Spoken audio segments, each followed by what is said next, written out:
For the last 3 months, Ukraine has been rolling.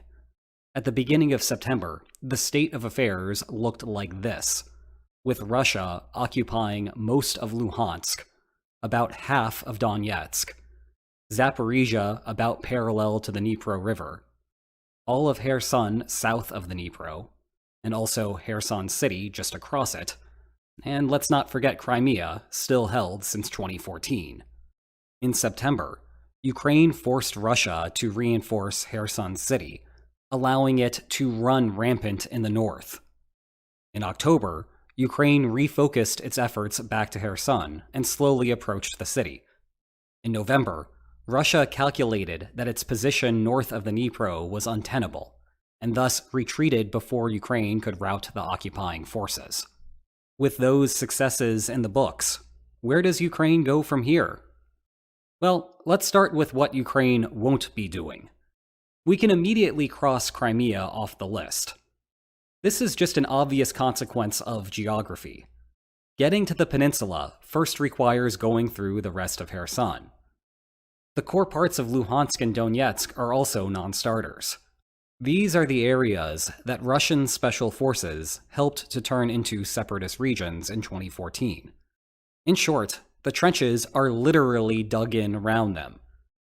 There is a reason why the low-level conflict had more or less frozen over before February 2022, and why there were multiple failed attempts to negotiate a resolution.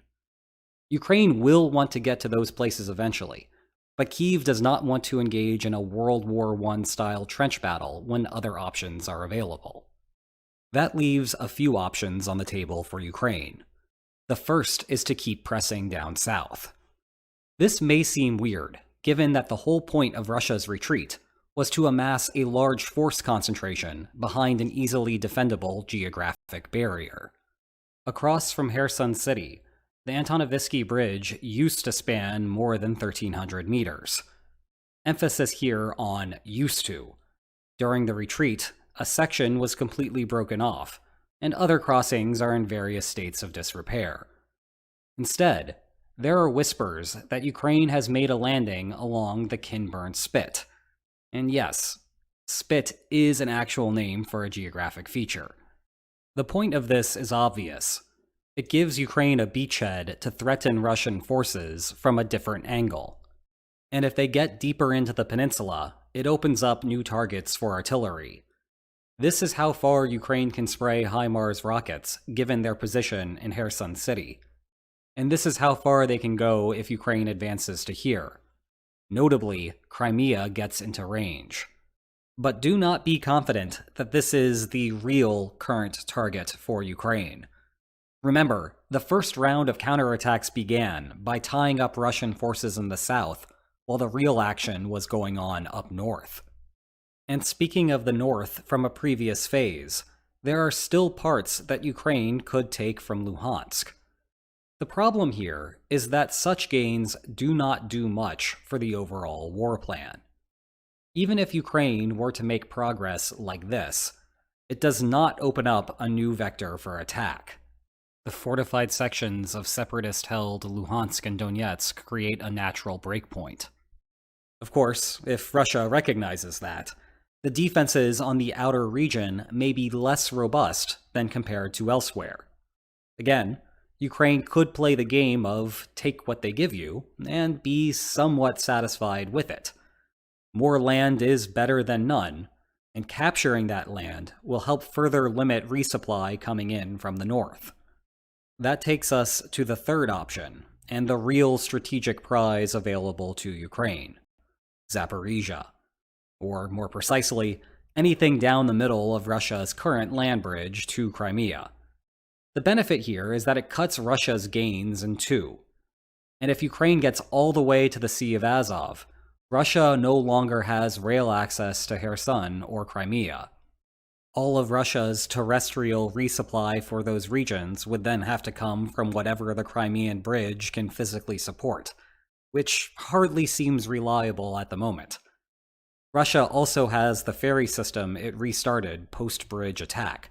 But let's not forget that the entire reason Russia built the bridge was because the ferries were insufficient. And that was during an era when it was just Crimea that Russia was resupplying, and during a period of peace, no less. Strategically, cutting down the middle would also open up a new line of attack into Kherson. Basically, all of the new defenses Russia has built to deter a river crossing are here. And unfortunately for Russia, they are rendered meaningless if Ukraine simply goes around. Even just getting a foothold down the middle would extend artillery coverage into other parts of Kherson and Crimea. Basically, Ukraine could repeat the same sort of artillery-based attrition that forced Russia out of Kherson City in early November, but just do it further south. There is also some direct consumption value for venturing just a little further north into Donetsk and retaking Mariupol.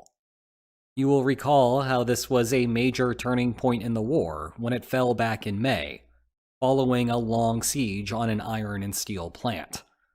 It's the biggest city by population under Russian control, so it would be a major win for Ukraine. The trick here is that Ukraine needs to be advancing at least somewhat as it goes south, and provide a steady barrage along its rear. If not, Ukraine risks putting itself directly into a Russian flank, which would be bad news for Kyiv. That problem is relatively easy to solve, and pales in comparison to the elephant in the room, the Zaporizhzhia nuclear power plant. With all the action having previously taken place in the north and the south, Zaporizhzhia has stayed out of the spotlight, except for the power plant. If you've heard of this region before, this is probably why. It is the largest nuclear power plant in Europe, and the 10th largest in the world. The facility has 6 separate reactors, and was a crucial part of Ukraine's infrastructure before the war began. However, trouble emerged at the start of the conflict. On March 3rd, Russia took control of the power plant. By even fighting militarily to capture the facility, Russia risked damaging the power plant's electrical lines, cooling systems, and reactors. Fortunately, the worst the battle had to offer was a fire at a training facility. However, sporadic fighting since then has seen at various points the external power supply and the emergency generators destroyed.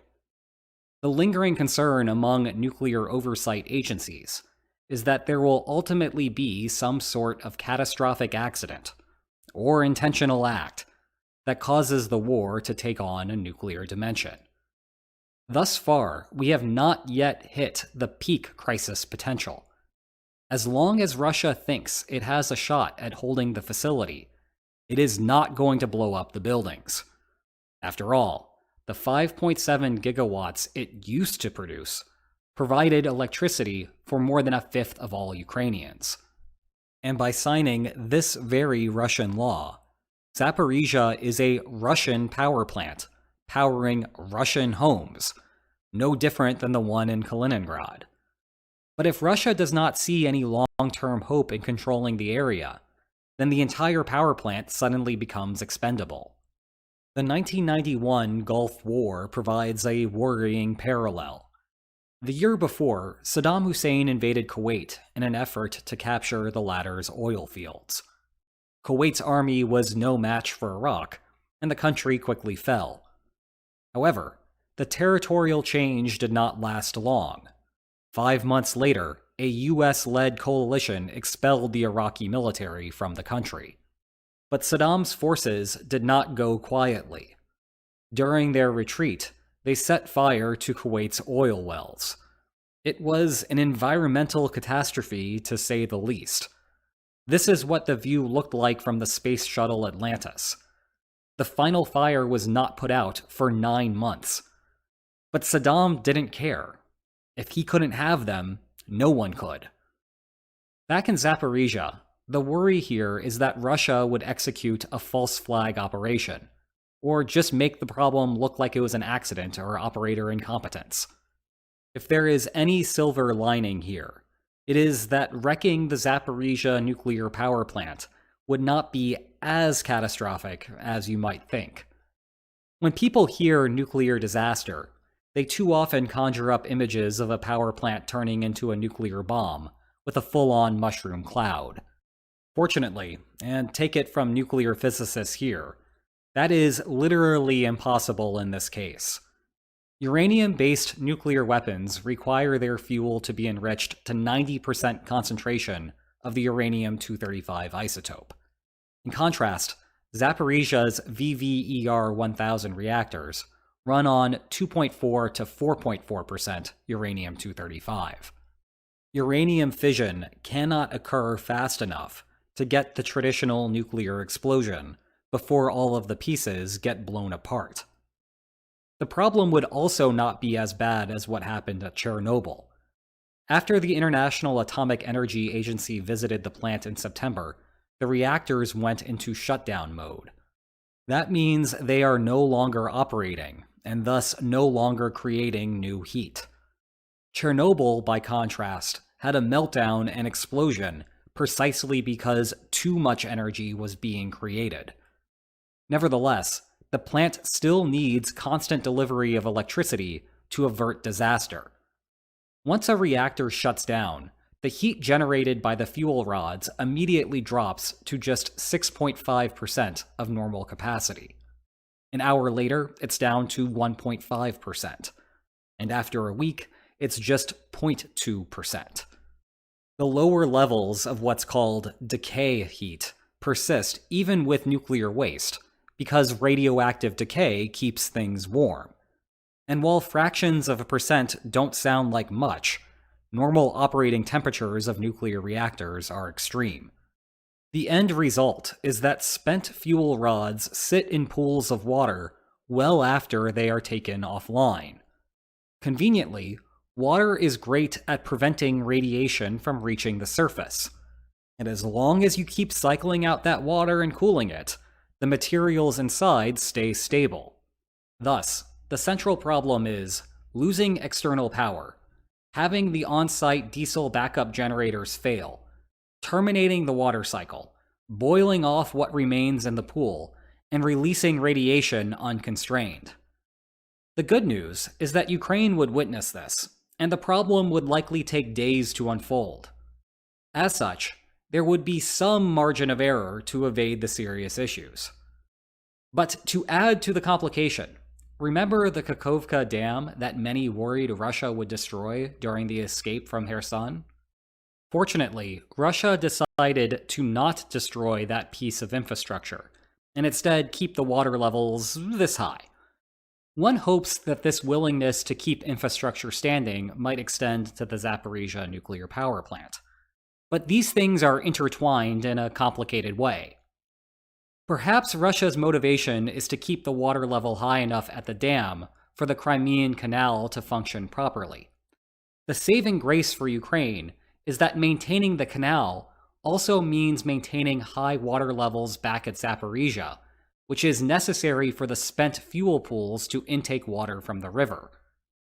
Summing up, Ukraine has three main options: continue attacking Kherson, aim for the edge areas up north, or split the Crimean land bridge and see what happens with Zaporizhzhia's nuclear power plant. Where do you think Ukraine is headed next? Let me know in the comments. If you want to know more about the war, you will love my book that explains the causes of it. Check below for more information on that. And if you enjoyed this video, please like, share, and subscribe, and I will see you next time. Take care. Oh, and for those of you who celebrate Thanksgiving, here's Vladimir Putin supervising the opening of a turkey reproduction facility. I am not making this up. That is actually what's going on here.